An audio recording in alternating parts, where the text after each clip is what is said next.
Notre prochain invité, c'est notre député fédéral dans Montmagny, Lillet, Kamouraska, Rivière-du-Loup.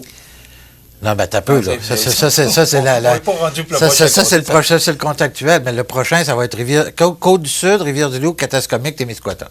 OK. Alors, on va faire ça. Faut que j'en parle le plus possible. Vous me le marquerez, je vais le prendre en note pour être certain de ne pas l'oublier.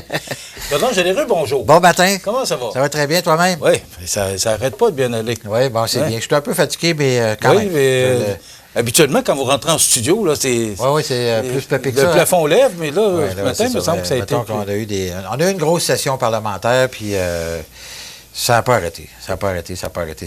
Puis j'essaie d'être partout aussi. Hier, toute la journée, je me suis promené sur le territoire. Donc, tu sais, tout ça, on ne rajeunit pas, moi puis toi, là. Mm-hmm. Donc, inévitablement, ça a un impact. Parlez de vous, M. Généreux. Ça a un impact sur nos santé, évidemment. Il faut être prudent. Ça, je pense que c'est un message qui est important. La chose la plus importante dans la vie, c'est la santé. Tout le reste, ça n'a aucune espèce d'importance. Oui, mais vous avez une bonne santé, Bernard, parce que... J'ai une pas pire santé.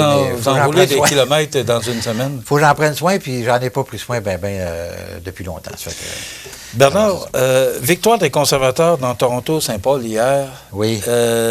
Bon, c'est un comté qui était rouge depuis 1988. 93. Sur la presse, c'est marqué 88, mais c'est pas grave.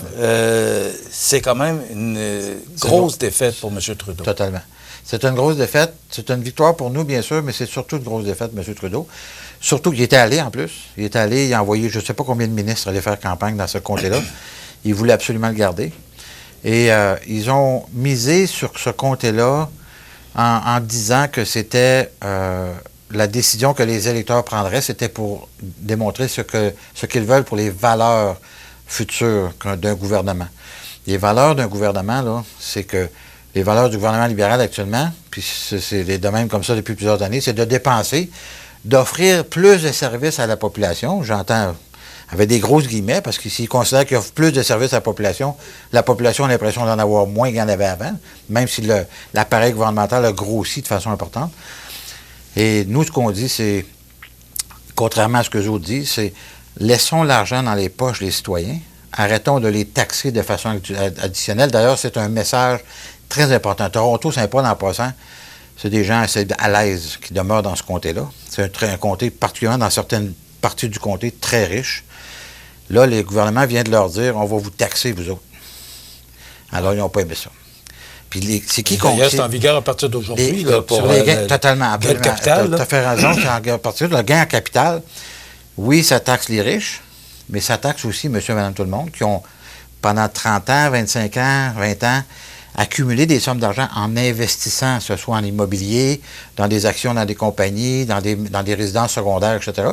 Puis, ils ont travaillé fort, là. C'est de l'argent net d'impôts qu'ils ont investi pour être capable de se donner de l'argent pour plusieurs qui étaient à leur retraite. Et là, le gouvernement vient leur chercher un autre 18 de cet argent-là. Ça ne passe pas dans la population. C'est pas juste les riches, là. C'est ça le problème, là. Fait que, puis, en tout cas, tout ça pour dire que... Mais Bernard, vous m'amenez sur un terrain... Parce que là, vous dites ça, là, ce qu'on pense, c'est que M. Poilievre, là, avec le gros bon sens, là, lui, il va vouloir couper. Oui. Parce que là, si on fait un déficit de 40 milliards, il va falloir que M. Poilievre, ou le Parti conservateur, s'il est porté au pouvoir, il va falloir couper. En fait, il va y avoir des pleurs et des grincements dedans, là. Bah, probablement un peu, mais ce qu'il va faire, c'est de couper... En fait, ce qu'il dit, c'est qu'elle allait promulguer... La première loi qu'il va promulguer, c'est la loi d'$1 pour $1. C'est-à-dire que chaque nouvelle dépense... Imaginons qu'on dit ça, là, c'est le portrait actuel du gouvernement fédéral. Alors, si on est pour rajouter des dépenses, on va trouver une économie à quelque part, l'équivalent de ce qu'on va nouvellement dépenser. Alors ça veut dire que, juste en faisant ça, éventuellement, on va revenir à un équilibre budgétaire. Juste en faisant ça. Sans couper ailleurs. C'est juste de dire, si on dépense un nouvel argent, on va en enlever à quelque part. Parce que la réalité, c'est que le gouvernement fédéral n'a pas de problème de revenus. Il a un problème de dépenses. Et M. Trudeau en a dépensé 600 milliards depuis 9 ans. Ça, c'est la réalité. Contrairement à ce qu'il avait dit, là, qu'on avait 3 petits déficits de 10 milliards, puis on viendrait à l'équilibre budgétaire, on est rendu à 600 milliars. Et il veut continuer à dépenser cet argent. Il y a eu une pandémie là-dessus. Je ne défends pas M. Trudeau, là. Il y a eu une pandémie là-dessus. Là. Enlevez-en 200. Il y en a quand même 400 milliards qu'il a dépensé. Puis il a tellement dépensé, puis à une vitesse tellement effrénée, qu'on trouve maintenant des scandales partout à Ottawa. C'est épouvantable comment l'argent a été mal géré. C'est épouvantable. Tout le printemps, on a découvert des nouvelles patentes, là. Écoutez, dans un fonds qui est supposé aider l'environnement parce qu'on met de l'argent dans les nouvelles technologies, puis on fait de la recherche, puis du développement, etc., les gens qui étaient au conseil d'administration se sont votés des sommes d'argent pour leur propre compagnie. Le minimum du minimum puis du minimum dans la gouvernance d'une entreprise, d'une organisation, quelle qu'elle soit, c'est qu'il ne faut pas, puis tu peux pas avoir, c'est la règle de base, là. Tu ne peux pas avoir un gain personnel. Bien, ils se sont votés des centaines de millions. Alors, c'est comme ça partout, là. Alors là, ils ont laissé faire ça, puis... On dit que M. Poilievre pourrait être tenté de reculer sur le programme des soins dentaires. Non. En fait, ce qu'on a dit, M. Poilievre a dit que, pour l'instant, ce qui était là allait rester. Il n'a pas dit qu'il allait couper rien. Ça, c'est les libéraux qui disent ça. Évidemment, ils veulent faire peur au monde. Il pourrait être tenté. Écoute, on pourrait être tenté de faire bien des affaires, là, si on voulait revenir à l'équilibre budgétaire rapidement. Si on voulait chercher 40 milliards, il va falloir si on voulait rajouter. Oui, mais il y a moyen, comme je vous dis, écoutez, il s'est rajouté 100 000 fonctionnaires à Ottawa dans les 4-5 dernières années. Là. 100 000 personnes. C'est du monde, ça, là. T'sais, on n'a pas plus de services. Les gens appellent à nos bureaux pour nous dire... Écoute, on est sur la ligne téléphonique, ça coupe, il n'y a pas moyen d'avoir la ligne. On a, les passeports, l'année passée, il y a 2 ans, c'était le bordel, il fallait faire du camping pour avoir un passeport. On n'a pas de service à faire au fédéral. Mais Bernard, est-ce que ça veut dire que dans la plateforme électorale des prochaines élections, oui, que le Parti conservateur pourrait être tenté de faire des mises à pied? Parce que ça fait plusieurs fois que vous me dites ça. En fait 100 000 fonctionnaires de plus. Le principe de l'attrition. L'attrition, c'est qu'il y a des personnes qui vont prendre leur retraite et qui ne seront pas remplacées. Donc, inévitablement, ça va faire en sorte qu'on va diminuer de façon progressive la machine gouvernementale. Ce qu'on veut, c'est de prendre l'argent qui va au fédéral, mais de la mettre dans vos poches. Essentiellement, c'est ça qu'on veut faire. M. Trudeau veut prendre l'argent dans vos poches et la mettre au service du gouvernement, qui, lui, est supposé vous donner des services. Ça fait 9 ans que ça marche pas, puis c'est pour ça que les gens veulent avoir du changement. D'ailleurs, Toronto-Saint-Paul, hier, a été l'exemple parfait de ça. Parfait de ça. Tu sais, moi, on veut rester humble par rapport à la victoire d'hier, simplement parce qu'on ne peut pas se péter les bretelles en pensant que parce qu'on a gagné le partiel, on va gagner l'élection. On est en avance dans les sondages, on sait ça, mais tout peut arriver. Hein. Tu sais comment est-ce que c'est, là? On dit souvent une semaine, un mois, une année en politique, c'est la fin du... C'est comme... c'est beaucoup plus long. Mm-hmm. Je veux dire, ça peut être extrêmement... Il faut rester humble, rester calme, puis pas s'énerver, mais continuer à donner notre message de couper les impôts, réparer le budget, bâtir des maisons, puis stopper le crime, parce que là, on voudrait revenir à la maison. Bring it home, comme il dit, là, ramenez-moi les maisons, c'est-à-dire de reconnaître le Canada dans lequel on a déjà vécu, qui actuellement n'est pas là pantoute. On n'est plus là.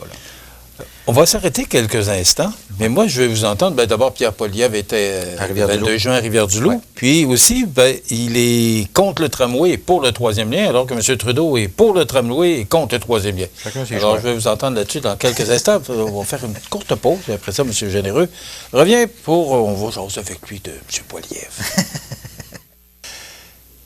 Bernard Généreux, notre invité, Pierre Poilievre est à Rivière-du-Loup en fin de semaine, le 22 juin.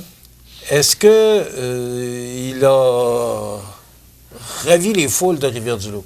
Bien, écoutez, il y avait une centaine de personnes. On était très heureux d'ailleurs, mais c'est surtout que beaucoup? Ça fait... Ben, c'est pas beaucoup. Tout est relatif dans la vie, là. On peut dire que c'est beaucoup, on peut dire que c'est pas... On peut dire que c'est beaucoup, on peut dire que c'est pas beaucoup. On n'avait pas d'objectif de nombre. Là. De toute façon, la qualité était là. Ça, il n'y a pas d'erreur. Mais ça faisait partie d'une grande tournée québécoise. Il a été 6 jours consécutifs au Québec, avec toute sa famille. Moi, sincèrement, je ne me souviens pas qu'un premier ministre ou un futur premier ministre potentiel fasse une tournée au Québec de 6 jours.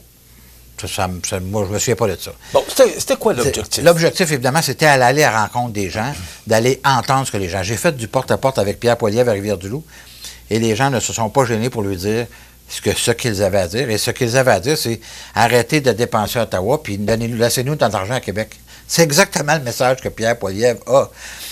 Là, on envoie, puis le Bloc québécois, il supporte ça à 100 000 à l'heure, qu'on envoie de l'argent à Ottawa pour nous donner des supposés services qu'on voit pas la lumière. Puis le Bloc québécois appuie ça de façon sans réserve. Par exemple, du Bloc québécois, justement, vous m'amenez sur une piste, là, parce que là, M. Blanchette demande à M. Poilievre d'avoir une rencontre ensemble. Et M. Poilievre ne répond pas à l'invitation de M. Blanchette. Mais il ne devrait pas trop lui demander pourquoi, ça. Justement, pourquoi M. Poilievre ne défend pas ce que M. Blanchette... Le rôle d'un politicien, d'un chef de parti comme le Parti conservateur du Canada, c'est d'aller à la rencontre des gens. D'aller dans un ring de boxe avec M. Blanchette à ce moment-ci, ça ne donnerait absolument rien. On appelle ça une élection pour faire ce genre de rencontre-là, ce débat-là. Il va en avoir des débats dans la prochaine élection. Et d'ailleurs, M. Poilievre a très hâte. Et c'est là que ça va se passer. On ne commencera pas à aller se battre. C'est pas un chien de ruelle, M. Poilievre, là. M. Blanchette en est là. Ça, je peux vous le garantir. Il fait son grand, il dit en disant qu'il est le grand maître, et puis on est les enfants, les adultes dans la classe, là. J'écoute ils mènent quand même dans les sondages au Québec. Ils mènent quand même dans les sondages au Québec. Et le rôle de M. Poilievre, justement, c'est d'aller à la rencontre des citoyens. Puis c'est ce qu'il a fait dans les 6 derniers jours. On a eu une très belle rencontre à Rivière-du-Loup. Ça s'est très, très bien passé. Il a pris le bateau, il est traversé l'autre bord. Il a eu rencontré des foules immenses partout où est-ce qu'il est allé. Il est allé à Bagotville, il est allé à Trois-Rivières, il est allé à Victoriaville, à Saint-Urbain. Écoute, il a fait beaucoup il a rencontré beaucoup de monde et le message est très bien reçu. Très, très bien reçu. Notre plus grande... Il est passé par Montmagny aussi? Il est passé par la 20, oui. notre plus grande carte cachée pour la prochaine campagne électorale, c'est lui-même, Pierre Poilievre. Premièrement, on n'a plus d'enjeu sur l'avortement. On n'a pas d'enjeu sur le français parce qu'il dit qu'il ne parle pas assez français. Regarde, là, lui, il parle plus français que les trois autres chefs qu'on a eu avant lui. Là.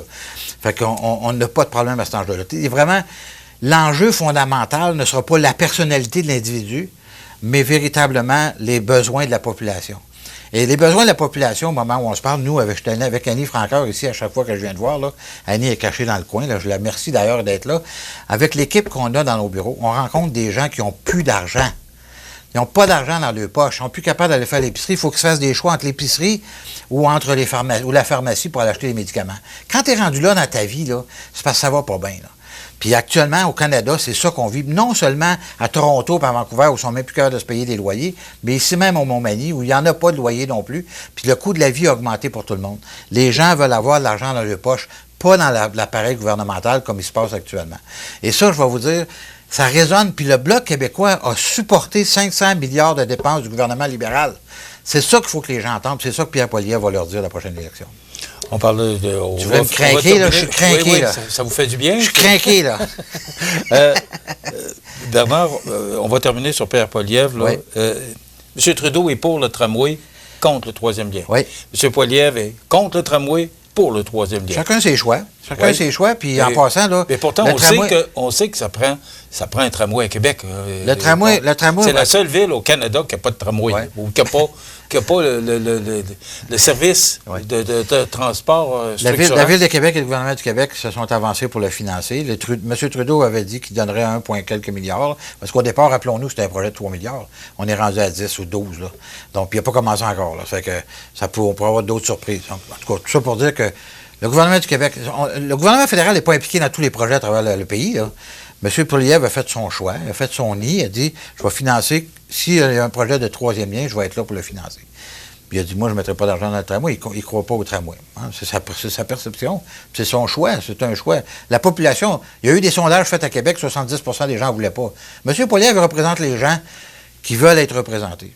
Alors, il a dit « Ces gens-là n'en veulent pas. Pourquoi je vais aller lui mettre dans la bouche de mettre un tramway quand les gens n'en veulent pas? » Regarde, ça, c'est un choix que lui a fait. Moi, je respecte son choix. C'est Québec puis Ottawa, Québec puis la Ville de Québec vont le financer. Les citoyens de Québec vont le financer. Puis ils vont le payer. Puis ils vont le payer. Regardez ce qui se passe dans tous les autres réseaux.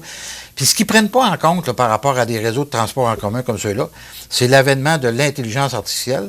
Puis c'est l'avènement du travail à distance. Les syndicats veulent rester travailler 3 jours à la maison. C'est quoi la position de M. Poilievre là-dessus? Bien, éventuellement, nous, on aimerait mieux que les gens retournent travailler dans les centres-villes. Regardez le niveau de productivité. Regardez le niveau de productivité canadien actuellement. Il n'est pas très élevé. Là. Le principal problème canadien au moment où on se parle, c'est la productivité du Canada. Chaque heure travaillée, je l'ai déjà dit, là, chaque heure travaillée au Canada rapporte 55$. Chaque heure travaillée aux États-Unis en rapporte 75$. Chaque heure travaillée en Europe en rapporte 80. On a un déficit dans nos entreprises, c'est là qu'il faut qu'on investisse. Là, M. Trudeau investit dans les dents pour les personnes âgées, il investit dans les médicaments, il investit dans toutes sortes d'autres bébelles. C'est bien cute, tout ça, là. Et la réalité, c'est que ça fait zéro pour la productivité du Canada. Et pourtant, la productivité du Canada, c'est ça qui nous permet d'engranger des revenus pour être capable de donner de l'argent ou de laisser de l'argent dans les poches des Canadiens. C'est des choix c'est des choix délibérés et des choix complètement différents que les libéraux ont fait depuis 9 ans. Bernard, on va terminer avec... c'était la fin de la session parlementaire la semaine dernière. Oui. Là, vous résumez ça comment? Scandale. Et vous voyez... Scandale, scandale, scandale, scandale. Bon. Et vous voyez la prochaine comment, là? Parce que c'est le retour la prochaine, au mois de septembre. Continuité des scandales. Bon. Continuité des scandales. Alors, on va en ressortir encore. On en a sorti. La vérificatrice générale, le directeur parlementaire du budget, tout le monde sont unanimes. C'est mal géré à Ottawa. Pas compliqué, là. Ils le disent dans des rapports. C'est pas nous qui le disons, là. C'est pas nous, les conservateurs, qui le disons. Évidemment, on le dit en plus. On rajoute notre voix à ça, puis on découvre des choses totalement inacceptables. Là, on est rendu qu'on parle de milliards comme si on parlait de millions ou comme si on parlait de 100 piastres.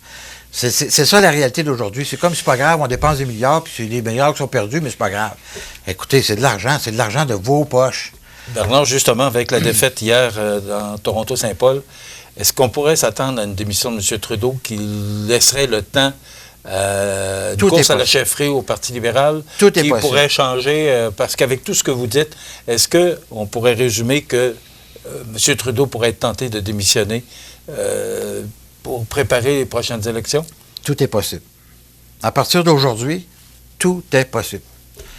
On se doit d'être en préparation de nos prochaines élections, mais vraiment sérieusement, là. Sérieusement, parce deux choses l'une. M. Trudeau peut démissionner, puis ils vont essayer de trouver un nouveau leader par intérim pour le remplacer. Ça ne donne pas beaucoup de temps. Il reste 1 an, il reste 15 mois, là. Alors, ça ne donne pas beaucoup de temps, là. Ou bien il va rester, ou bien il va s'entêter, il va rester. Les élections pourraient arriver avant. Pardon? On est dans un gouvernement minoritaire, les élections pourraient arriver avant. Oui, absolument, absolument. Il démissionne, mais ça veut dire que le NPD pourrait arrêter de les supporter. Mais le NPD, hier, là, au provincial, à Toronto-Saint-Paul, au provincial, c'est le NPD qui représente ce comté-là. Là. Hier, ils ont fait 10 là. Donc, ils sont dans la cave, littéralement. Là. Au fédéral, c'est la même affaire. Là. Ils sont en train de couler, littéralement, avec M. Trudeau. Ils ont cautionné tout ce que M. Trudeau a fait, incluant ses scandales. C'est fou, là, que le NPD n'est plus un parti d'opposition. C'est un parti de coalition, puis ils sont avec le libéral 100 là. Ça va être épouvantable, la défaite qu'ils vont avoir, ces gens-là. On va vous souhaiter un bon été. Merci beaucoup. Bon repos. Merci beaucoup. C'est quoi les prochaines semaines? Ça va être tranquille? Montréal, Calgary, Toronto. L'été est déjà passé, je ne l'ai pas vu encore. Okay. Je vais être très occupé cet été. Bernard, merci beaucoup d'avoir été avec nous. On va vous souhaiter de passer un bon été. Oui, merci. Profitez-en. Puis, on va se revoir quelque part au mois d'août. Certainement. Oui, absolument. Ça va me faire plaisir. Annie va s'occuper de ça.